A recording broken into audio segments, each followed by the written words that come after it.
অধিক তীব্ৰতৰ হ'ব যুদ্ধ।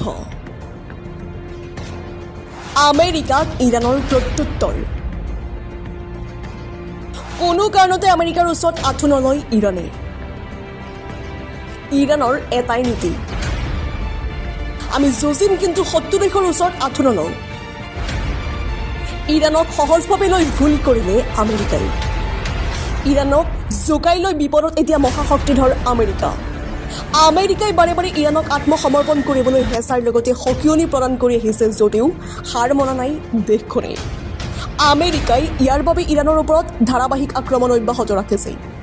আনহাতে অতি সাহসিকতাৰে মহাশক্তিধৰ আমেৰিকাক উচিত প্ৰত্যুত্তৰো দি আহিছে ইৰাণে। এনে পৰিস্থিতিৰ মাজতে ইৰাণে পুনৰ ওলোটাই সকিয়নি প্ৰদান কৰিছে আমেৰিকা। ইৰাণে স্পষ্ট কৰি দিছে যে তেওঁলোকে ডনাল্ড ট্ৰাম্পৰ কোনো দাবী আৰু চৰ্ত মানি নলয়। তেওঁলোকে আমেৰিকাৰ ওচৰত কেতিয়াও আঁঠু নলয় বুলি স্পষ্ট কৰি দিছে। যুদ্ধৰ হেঁচাত ইৰাণে কেতিয়াও আত্মসমৰ্পণ নকৰে। ৰাজ্যিক সংবাদ সংস্থা ইৰাণে প্ৰকাশ কৰা তথ্য অনুসৰি আমেৰিকাৰ ৰাষ্ট্ৰপতি ডনাল্ড ট্ৰাম্পে ইৰাণে কেইদিনমান যুদ্ধৰ পিছত হাৰ মানিব বুলি ধৰি লৈ ডাঙৰ ভুল কৰিলে। তেওঁ কয়, আমাৰ জাতি, আমাৰ জনসাধাৰণে নিঃসন্দেহে আত্মসমৰ্পণ নকৰে। তেওঁলোকে যুঁজিব, সংগ্ৰাম কৰিব। News desk report NETV।